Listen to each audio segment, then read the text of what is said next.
안녕하세요.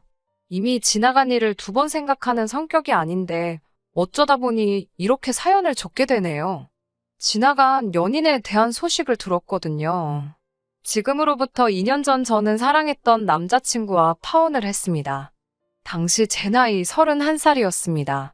파혼을 하게 되었던 이유는 시부모님 되실 분들의 과도한 요구사항 때문이었어요. 몇 년 전 지방에서 사촌오빠의 결혼식이 있었습니다. 평소라면 부모님만 참석했을 자리였지만 그날따라 부모님께 일이 생겨서 제가 대신 참석해야만 했습니다. 마침 저도 회사 출장차 근처 지역에 있었기 때문에 어려운 일도 아니었고요. 얼굴만 비추고 축의금만 전달하려고 했다가 작은 할머님 눈에 띈 탓에 잘 모르는 친척 어른들께도 안부를 여쭤야만 했어요. 솔직히 제가 낯도 많이 가리고 넉살이 좋은 편은 아니라서 어색하고 불편하긴 했지만 부모님 얼굴에 행여 먹칠을 하진 않을까 걱정스러워 최대한 예의 바른 모습으로 조신하게 인사를 드렸지요. 그런데 이런 제 모습을 다들 좋게 봐주셨나 봅니다. 친척 어른 중 한 분께서 당신 아는 사람의 아들과 저를 이어주고 싶다며 며칠 뒤 연락을 해오신 거예요. 저에게나 저희 부모님에게나 낯설게 느껴질 만큼 먼 친척분이셨지만 조부모님과는 또 그런대로 가깝게 지내시는 분이라 거절하기도 어려운 자리였어요. 어머니께선 어르신 체면 살려드린다 생각하고 얌전히 나갔다 오라고 하셨지만 전 영 내키지 않았습니다. 하지만 제가 딱히 싫다고 할 수도 없는 자리였네요. 약속 장소는 서울 강남의 모호텔 1층에 위치한 카페였습니다. 쑥스러운 말이지만 호텔 카페는 그때 처음 가봤어요. 누군가 저쪽에서 저를 보고 반갑다는 듯이 손을 흔들었습니다. 반면에 저도 모르게 살짝 고개를 숙이며 목례를 했네요.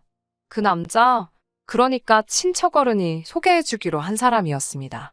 자리에 앉으니 자기는 이미 시켰는데 뭘 마시겠냐면서 메뉴판을 제 앞으로 내밀더라고요. 아메리카노 한 잔에 15,000원이라는 가격을 보고 솔직히 좀 놀라긴 했지만 최대한 티를 내지 않으면서 다른 메뉴도 찬찬히 훑어봤습니다. 솔직히 호텔 카페니까 당연히 비싸겠다는 생각은 했지만 많이 놀라긴 했어요.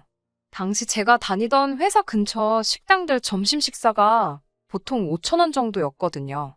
게다가 전 그마저도 아끼려고 도시락을 챙겨 다니기도 했으니 놀랄 수밖에요. 돈 이야기가 나와 말인데 제 배경에 대해서 조금만 이야기해보자면 제가 초등학생일 때 아버지가 실직을 하셨어요. 저희 아버지뿐만 아니라 당시 많은 아버지들이 직장을 잃던 시기였습니다. 그래도 건설회사를 다니시던 아버지께선 다른 분들에 비해서는 상황이 아주 나쁜 편은 아니었어요.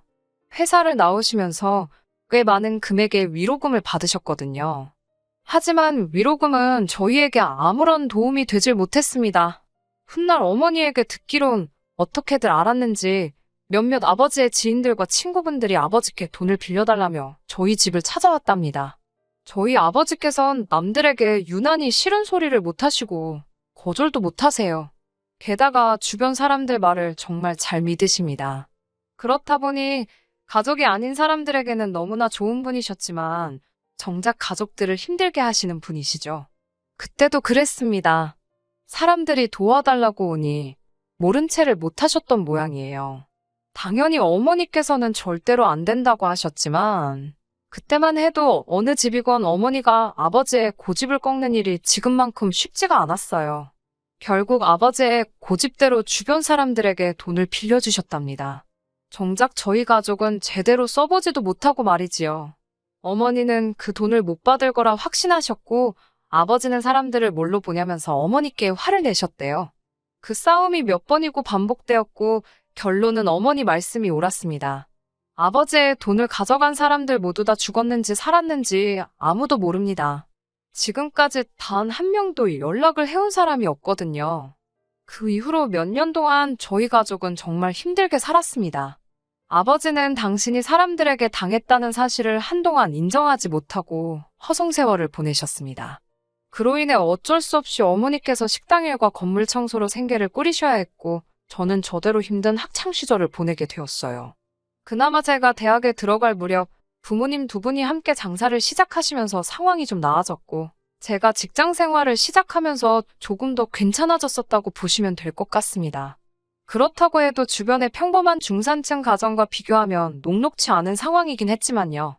아무튼 저는 그렇게 살고 있던 반면 남자친구는 겨우 커피 2잔에 3만 원을 아무렇지 않게 써버리는 모습을 보니 나름 충격적이긴 하더라고요.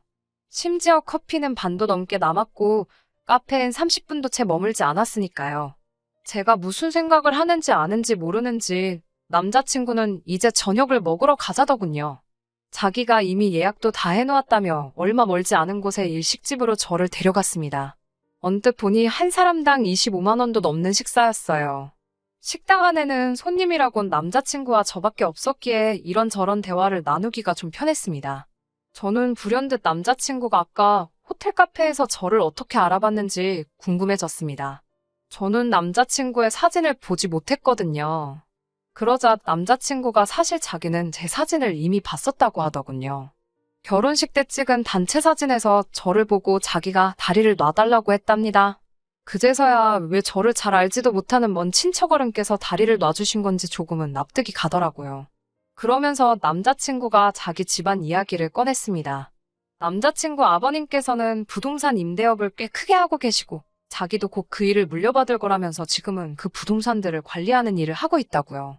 그러면서 어느 지역에 어떤 부동산이 있는지 이야기를 하는데 솔직히 귀에 들어오지 않았습니다. 여러 가지 감정이 교차했거든요. 좀 전까지는 나름 호감도 느껴졌고 어쩌면 잘 될지도 모르겠다는 생각도 들었었는데 갑자기 왠지 모를 주눅이 들었어요. 어쩌면 제가 스스로에게 자격지심이 있었는지도 모르겠습니다.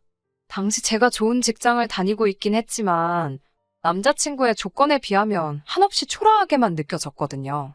남자친구에 대해서 알게 될수록 얼마나 부담스럽던지 식사를 제대로 즐길 수도 없었고 대화에 제대로 집중도 되지 않았습니다. 남자친구는 뭐가 그리 좋은지 저를 보고 생글생글 웃는데 저는 마음이 너무 불편했어요. 남자친구가 집에 데려다 주겠다는 걸 극구사양하고 지하철 타고 집에 왔습니다.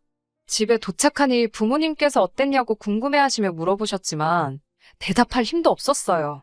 그동안 연애를 안 해본 것도 아닌데 온갖 진이 다 빠진 기분이었습니다. 들으시는 분들께선 겨우 비싼 커피 한 잔에 밥 한 끼 얻어먹었다고 뭘 그렇게 오버하냐 하실 수도 있지만 솔직히 잘생기고 조건도 좋은 남자가 저한테 적극적으로 다가오기까지 하니 왠지 정말 공주가 된 기분이었거든요. 무도회에 간 신데렐라가 집에 돌아왔을 때 이런 기분이었을까요? 하지만 결혼은 현실이라는 말을 귀에 못이 박히게 들었기에 못 먹을 감찔러도 보지 말아야지 생각했습니다. 침대에 대자로 누워 뻗어 있는데 남자친구에게서 전화가 걸려왔습니다. 남자친구는 저에게 잘 도착했냐며 다음에 또 만나고 싶다고 하더군요. 전에 TV에서도 소개됐던 비싼 레스토랑을 말하면서 같이 가자길래 이번엔 제가 장소를 정하겠다 했습니다. 그리고는 제가 다니는 회사에서 얼마 떨어지지 않은 곳에 위치한 프랜차이즈 아이스크림 가게로 오라고 했어요. 남자친구의 애프터 신청 자체는 너무 반가웠지만 확실히 제 의사를 전달하려면 제가 편한 장소로 가야겠더라고요. 그렇게 이틀 뒤 남자친구를 만났습니다. 남자친구는 보고 싶었다며 지난번보다 훨씬 적극적으로 저에게 다가왔습니다. 저는 그런 남자친구에게 솔직한 제 마음을 털어놓았어요. 다리를 놔주신 저희 친척 어르신께 들었는지 모르겠지만 나는 당신처럼 잘 사는 집딸이 아니라고요. 지금 비록 좋은 직장을 다니고는 있지만 매달 얼마씩 부모님께 생활비도 드려야 하고 앞으로도 계속 도와드려야 할지도 모른다고요. 연애도 남자한테 전적으로 의지하고 싶지 않은데 당신과 나는 차이가 너무 나기 때문에 내가 당신을 위해 해줄 수 있는 게 없을 것 같다고 허심탄회하게 털어놓았습니다. 마지막으로 나는 분수에 넘치는 것을 욕심내는 사람이 아니니까 당신은 당신한테 어울리는 여자를 만나라고요. 제 진심이 통한 걸까요? 제 이야기를 듣던 남자친구는 그런 저를 한참 물끄러미 쳐다보더니 정말 자기가 사람을 제대로 본 것 같답니다. 지난번에도 좋은 사람이라는 걸 느꼈지만 오늘 이야기를 듣고 나니 정말 심성이 고운 사람인 것 같다면서 자기가 찾던 이상형이 맞는 것 같다고 정말 진지하게 만나보고 싶다고 하더군요. 어쩐지 남자친구도 이번에는 지난번과 달리 태도가 한층 심각해진 것 같았습니다. 저는 남자친구에게 그럼 생각해 볼 시간을 달라고 했어요. 남자친구는 너무 오래 기다리게 하지는 말라면서 저를 집에 데려다 주었습니다. 며칠간 고민 끝에 헤어질 때 헤어지더라도 한번 사귀어보는 쪽으로 결심했습니다. 남녀 사이라는 게 어떻게 될지는 사귀어보지 않으면 모르는 일이니까요. 적어도 저는 제 속내를 숨김없이 보여주었으니 속된 말로 꿀릴 것 없다는 심정이었습니다. 솔직히 부모님의 가난은 제가 어떻게 할 수 없는 일이기도 했고요. 그렇게 저희는 연인 사이가 되었습니다. 그리고 사귄 지 고작 몇 달 지나자마자 남자친구는 저를 자기 부모님에게 소개하고 싶어 안달이었어요. 하루빨리 눈도장 찍고 결혼 승낙을 받고 싶다고 했습니다. 하지만 저는 솔직히 걱정도 되고 두려운 마음도 있었기에 조심스러웠어요. 남자친구와 시작할 때는 젊은 남녀로서 솔직하게 터놓을 수 있었지만 어른들을 대하는 건 또 다른 문제였으니까요. 행여나 당신들의 잘난 아들한테 빌붙는 그런 여자로 저를 보시진 않을지 별의별 걱정이 다 되더라고요. 아마 제가 남자친구를 그만큼 많이 좋아했기 때문이었을 거예요.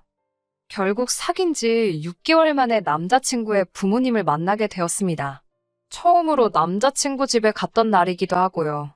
아무것도 사오지 말라는 말씀이 있기는 했지만 그래도 빈손으로 가기는 뭐해서 식사 후에 먹을 만한 디저트로 백화점에서 파는 케이크를 사갔습니다.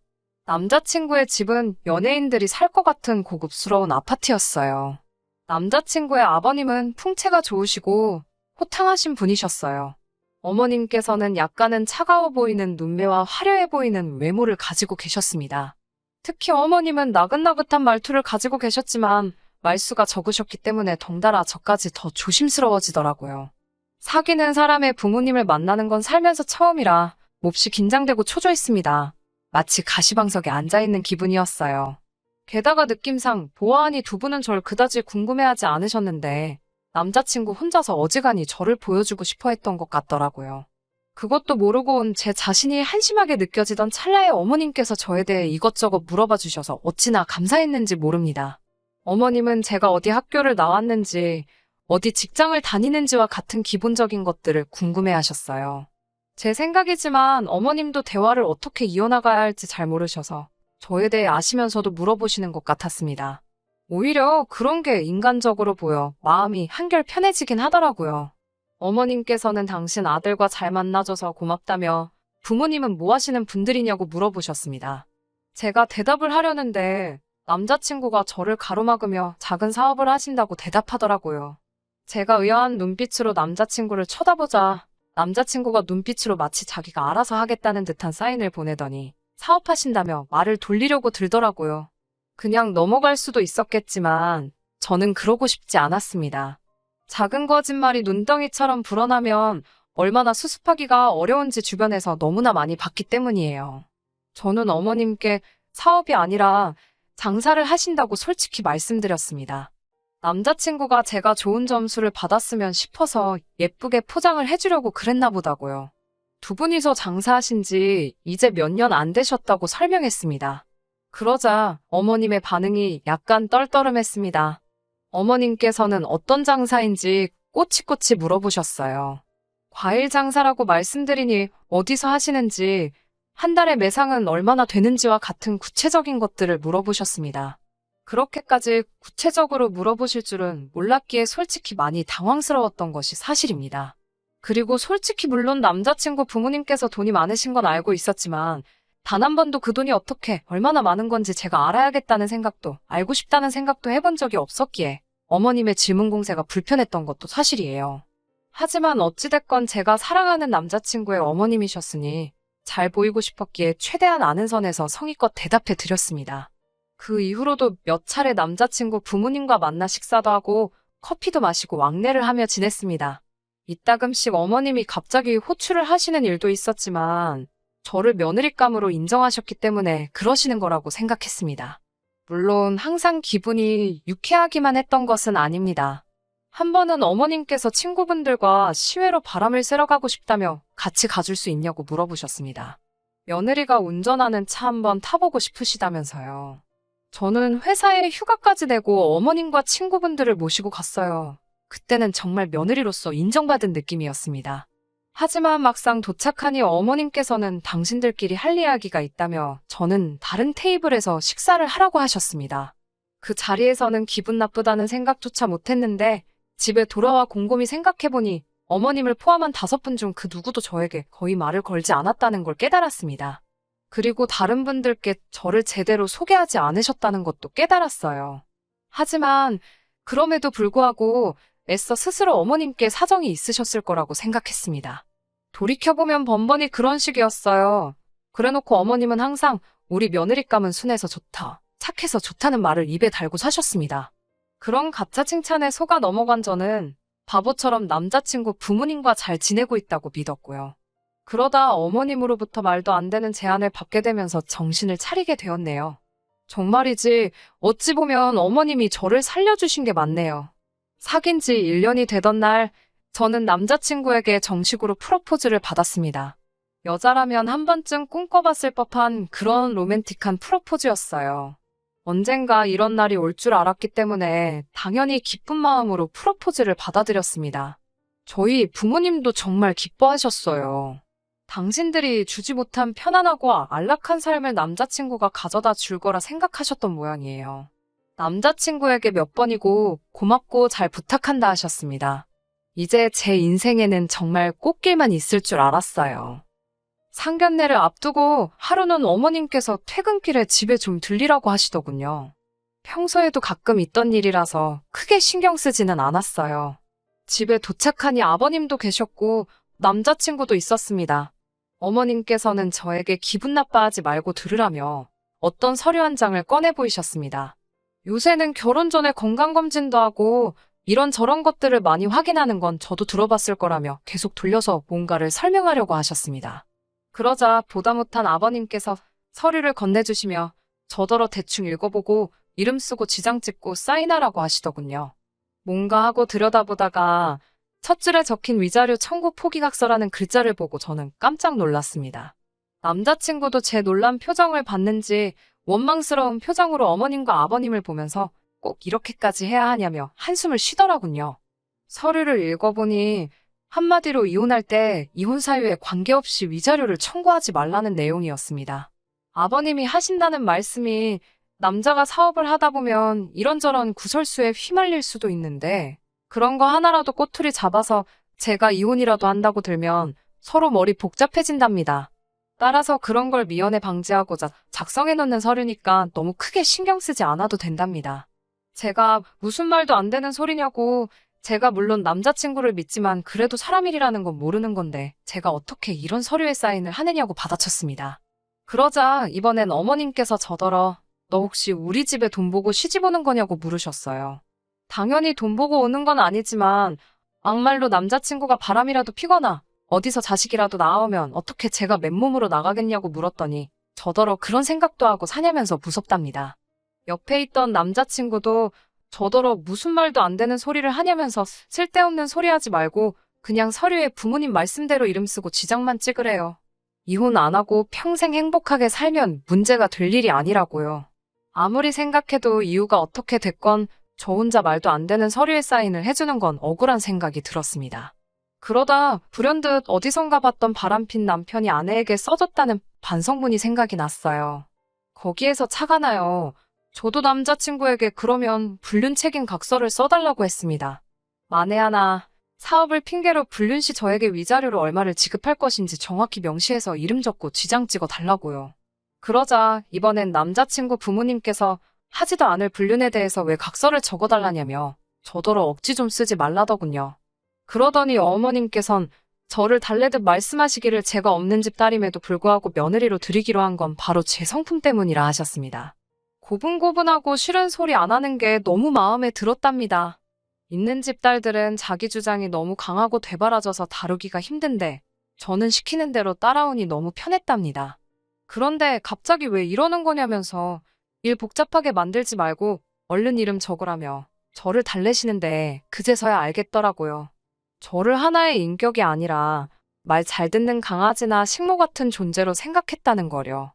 옆에 있던 남자친구도 저를 향해 한다는 소리가 평소엔 착한 사람인데 오늘 왜 이러는지 모르겠다면서 빨리 부모님이 시키는 대로 하라는데 정말 미칠 것만 같았습니다.